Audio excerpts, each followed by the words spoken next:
Hello, and welcome again to our study of the book of 1 Corinthians. You'll remember in our last lesson that we observed Paul talking about the importance of fleeing from idolatry. We literally noticed that was like running away from a dangerous snake. And certainly we want to do that. We want to realize that idolatry is a dangerous thing. That was more so the case there. The idols of today are a little more difficult to identify than theirs were. Theirs were specifically carved out and people bowed down to them.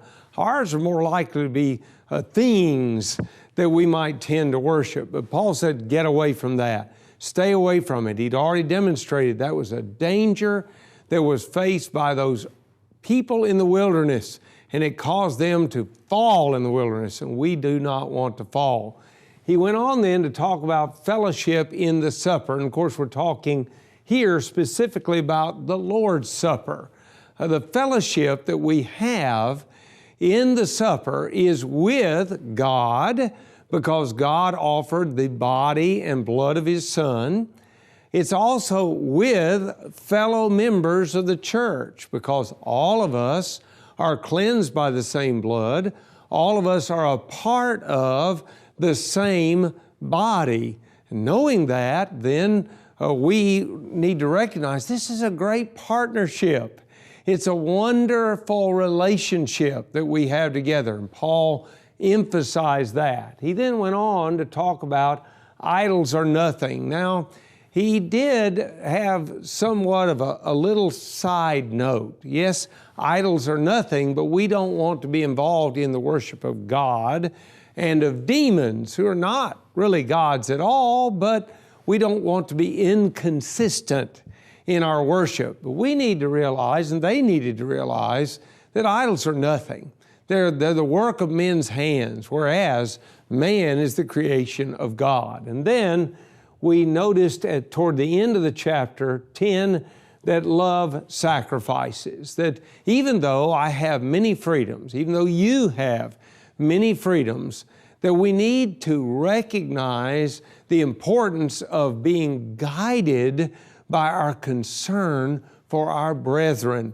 If what I'm about to do is not in and of itself wrong, it's something that I certainly have the freedom to do, but it might cause my brother to stumble and to be lost, then I need to give it up. Why? Because I love him, and of course, I love the God who gave His life for that man and for me as well. Now, in the beginning of chapter 11, right after he talked about follow me and the way that I've sacrificed for others, Paul then begins to talk about specifically our worship and some things that will impact that. That's what we'll look at next. May I reach heaven's joys, O bright and sun, heart of my heart, whatever befall,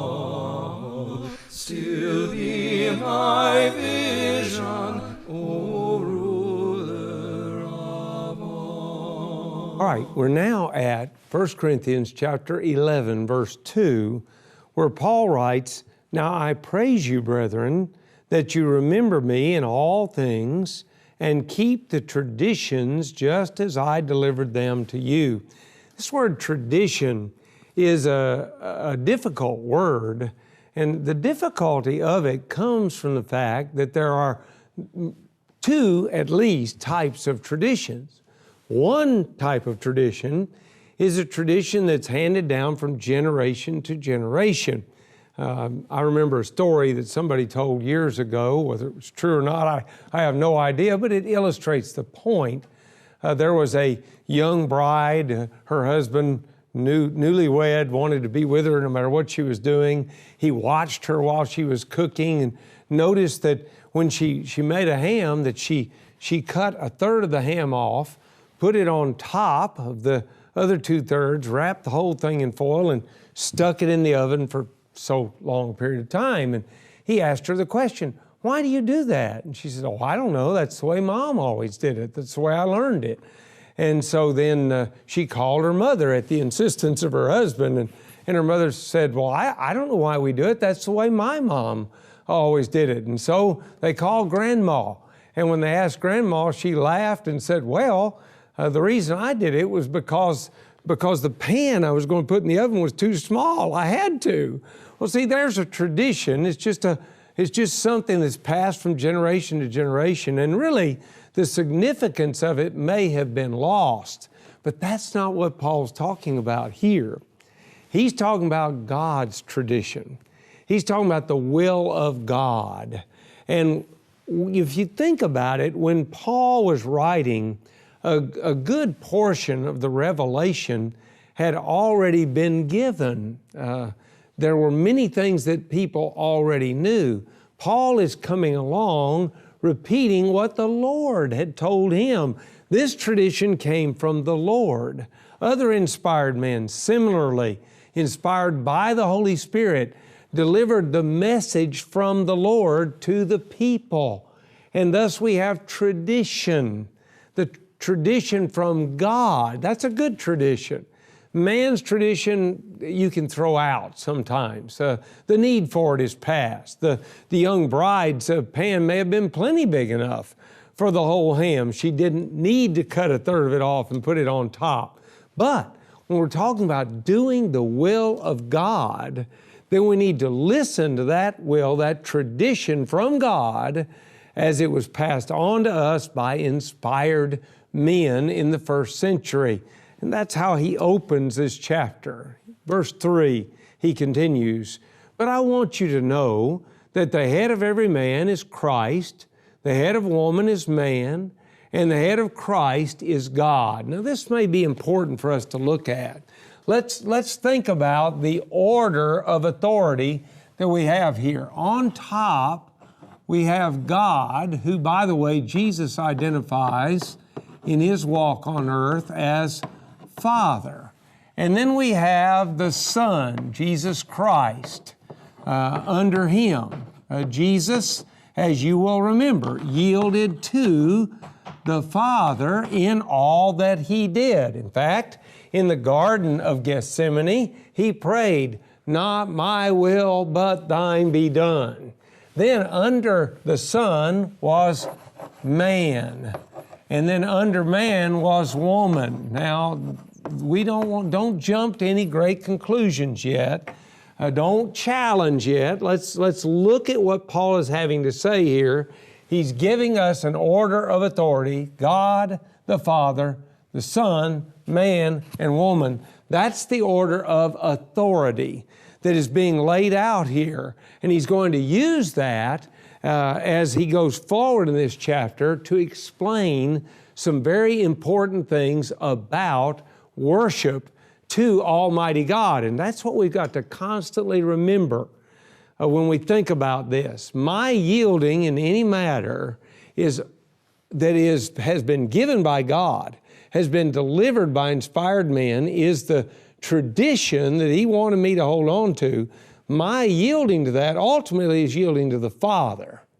Yes, a man may be in between in a sense. Let me explain what I mean.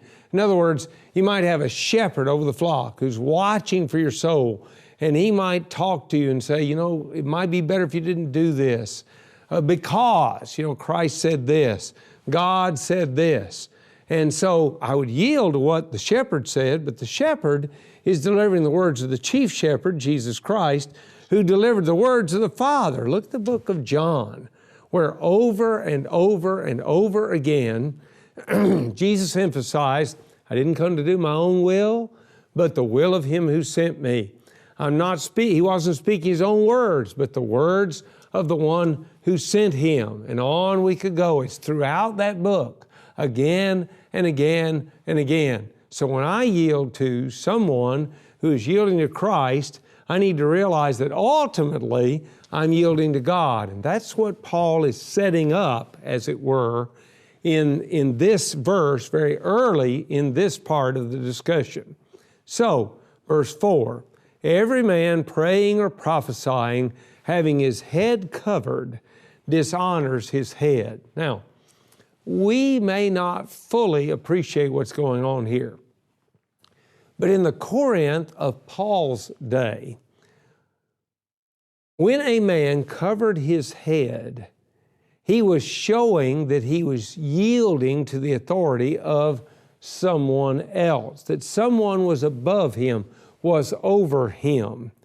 Paul says in worship to God, we need to have a recognition.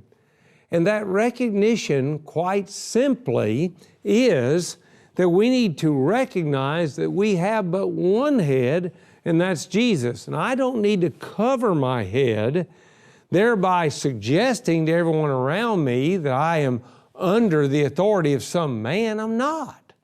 You're not. When we worship God, we're under the authority of Christ. And so men should worship recognizing only the authority of Christ. And that's what Paul is laying out here in this 4th verse. But then in the 5th verse, he says, "But every woman who prays or prophesies with her head uncovered dishonors her head, for that is one and the same as if her head were shaved." Well, again, he's working within the framework of what went on in the city of Corinth in that era. If a woman left her head uncovered, then she was saying, I'm not under any man. I am independent. I make my own decisions. And that's a problem. A woman still at home, a young woman, should recognize that she's under the authority of her father. And by the way, if you study the qualifications of bishops or elders, shepherds, in 1 Timothy 3 and in Titus chapter 1, you'll discover the importance of a father being in control, in authority, of being a good overseer in his family. His children ought to follow his order of things, if you would. They ought to be orderly in their conduct. You ought to see them yield to the things that he has to say. That if he says, don't do that, they ought to stop. If he says, do this, they ought to do it. That is a demonstration that they know how to lead in their own families, and therefore they can lead in the family of God. All right, so here we have, let's say, a young woman. She uncovers her head. When she does that, she says, I'm not under the authority of my father. Or, let's say she's an older woman, a married woman. When she takes off her cover, she's saying, I'm not under the authority of my husband. Now, in a minute, we're going to see that that's not really appropriate. I mean, just think about it. Go all the way back to the Garden of Eden. And remember, as Paul's going to lay out, man's created first, then woman. But go beyond that. Remember when they sinned, that the woman was going to have to be subservient to or under the authority of her husband. Now, I don't want us to go too far with that. She's equal to him in her value.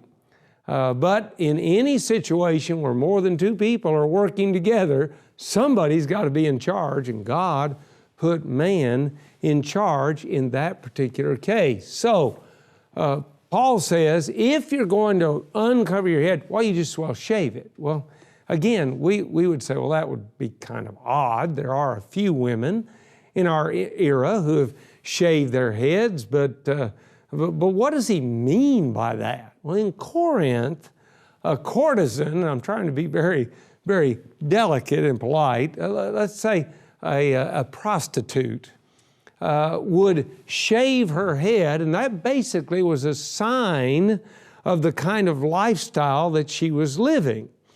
She was available to any man and not under any specific man. Well, Paul said, if you as a Christian woman are going to take off your covering, you're a young woman, you're going to say, I'm not under the authority of my father, or you're a married woman, you say, I'm not under the authority of my husband, then, you just cut your hair off. because prostitutes are not under any man's authority either. And that's the kind of life that you would be living. And so that's what he's talking about. Verse 6, for if a woman is not covered, let her also be shorn. But if it is shameful for a woman to be shorn or shaved, let her be covered. Paul says, look, if you recognize that you don't want to appear to be a sinful woman, if you recognize that, then go ahead and cover your head.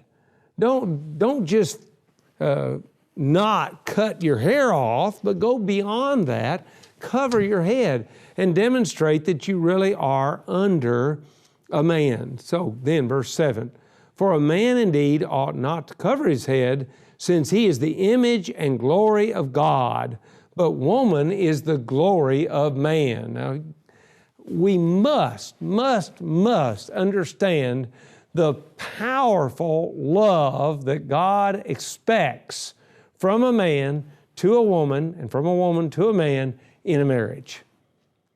And if you don't keep that in this context, then all of a sudden, a terrible type of movement arises in which men are dictatorial and women are like the slaves. That's not what Paul's talking about here.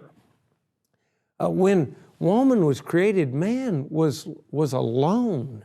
And God said it wasn't good for man to be alone in Genesis chapter 2. He made the woman, and when he brought her to the man, you may remember what he said, this is now bone of my bones and flesh of my flesh. She shall be called woman, for she was taken out of the man. You can hear the excitement and the love that was present there. Paul, when he writes about husband-wife relationships in Ephesians chapter 5, talks about how that the husband ought to love his wife as Christ loved the church. He ought to love his wife as his own body. He ought to love his wife as himself. You see, this is not a relationship that would be dictatorial, but instead this is a relationship in which the husband loves his wife. He wants what's best for his wife. And because he wants what's best for her, it's not hard for her to follow his lead.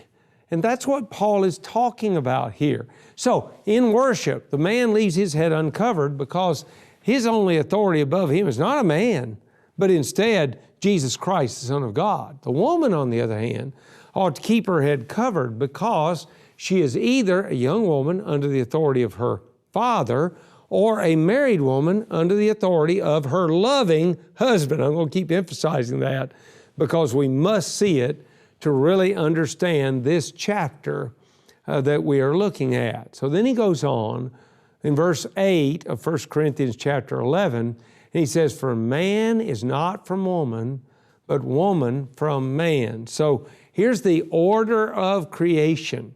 And the order of creation is one part of what Paul uses to establish the order of authority. Since man was created first, he's in authority over woman, who was created second. But then, watch verse 9, nor was man created for the woman, but woman for the man. Man needed a helpmeet. We saw that. And so she's created to give him exactly what he needs. As it were, the two of them intertwined together, each having strengths that the other is weak in and vice versa. That's what God's plan was in the creation. But then verse 10, for this reason, the woman ought to have a symbol of authority on her head because of the angels. And here is a very difficult piece of information when he says because of the angels. We've already observed that covering the head is a demonstration of a yielding to authority. We've seen that.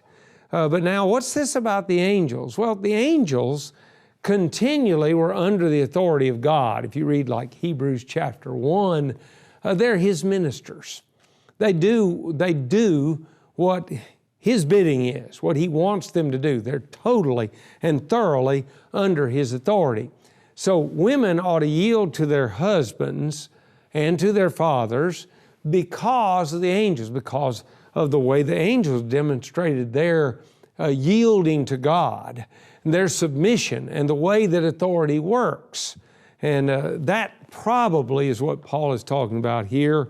Otherwise, the other possibility, it seems to me, is that he's saying, you do not want to set a bad example by the life that you live, saying, well, you angels are messed up because you're yielding to God. You don't have to do that. And that would, of course, be wrong. And it resulted, by the way, in Satan being cast out of heaven, him doing things like that. So Paul could be talking about that. I think probably he's talking about the other that we've already mentioned. But then, verse 11, nevertheless, neither is man independent of woman, nor woman independent of man in the Lord. So, in other words, both of us have a relationship, as it were, in Christ, in which both men and women have a role to play. Nobody is the ultimate superior. That's not the point here. It's just that somebody has to be in authority. That's what God's lined out. Now, he goes on in the next verse and gives us something to really think about when he says, for as woman came from man, even so man also comes through woman. But all things are from God. So once woman was created out of that rib that was taken from man's side, once she came out of man, then every man born after that came out of woman. So we are mutually dependent, aren't we? There is clear that dependence ought to cause a bonded relationship and not a splintering, destructive relationship. And so Paul, as he talks about worship, is saying that we ought to have this great bond. He's laying it out here in particular in reference to showing whose authority or to whose authority you submit. He's going to go on in the remainder of the chapter and talk about it in terms of the partaking of the Lord's Supper. But all these things ultimately revolve around this concept that we have a wonderful bonded relationship in Christ, and our coming together as a body ought to highlight that and not highlight a division and a splintering. So then he goes on, judge among yourselves, is it proper for a woman to pray to God with her head uncovered?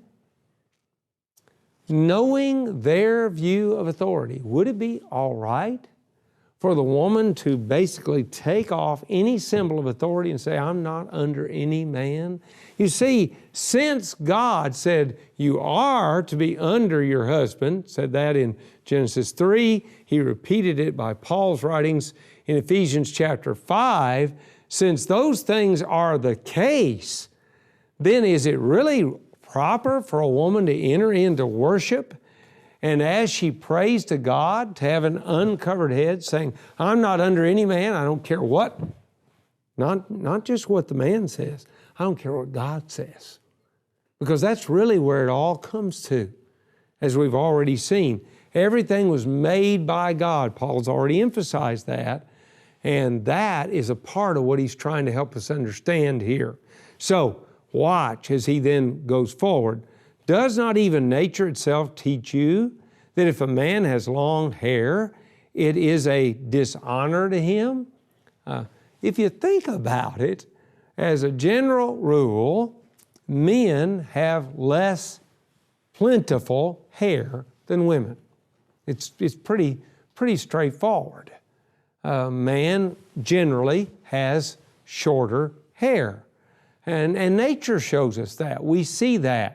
You could even look at the Gentiles around, especially the Romans, and know that they didn't wear long hair. The men cut their hair. But the women, in contrast, have long hair. And so he's saying man doesn't have that long hair covering, that thick, plentiful amount of hair. But what about the woman?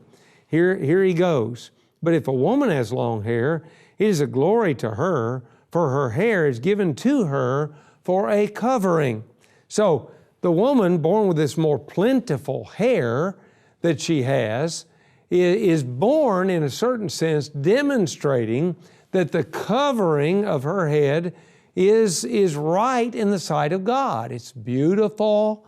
It's an honorable thing, and Paul is laying that out quite simply for the church, so that they can think about their assemblies and recognize that each member of the assembly, man, woman, young person, it doesn't matter, that every member of the assembly needs to be showing their subservience to the authority of Jesus Christ and ultimately God the Father. And so that's what we're seeing laid out here. But then, verse 16, but if anyone seems to be contentious, we have no such custom, nor do the churches of God.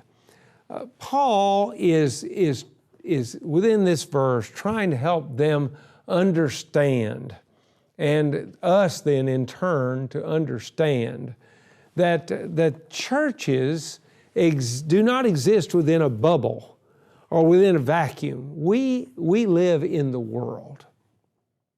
And as such, we need to present an orderly show, as it were, to the world. I don't mean show in a bad sense, but in a good sense. We ought to be a demonstration of a yielding to God in all matters. Now, this is the second time, at least, in the writings of Paul, when he took a custom of the day and he, if in a sense the word, Christianized it. So, for example, in the book of Romans, greet one another with a holy kiss. Well, that was their greeting, a kiss. But Paul says, if we're going to do that, let's make sure it's a holy kiss. Don't abuse it. Don't make it sensual. Don't make it to be something that would distract and damage the church of God. Here, he's gone into these symbols of authority, and he's saying we've got to show authority. This is not merely a custom of the world, but instead this is a demonstration in the church of the way that we ought to be. I think that is what he's laying out in this opening of this 11th chapter, as it is in our English Bibles. So we have seen very clearly that there is an order of authority in the spiritual realm, where God the Father is at the top. Christ the Son is underneath him, yielding to him in all matters, delivering his will to mankind. Below Christ is man, and below man is woman. That is simply God's order of authority. It is not based on the fact that man is better than woman, nor is it based on the fact that God was a chauvinist or something like that. It's not that at all. Instead, it's a demonstration of a yielding to authority, the ultimate authority that would be God. And that's what we all ought to do.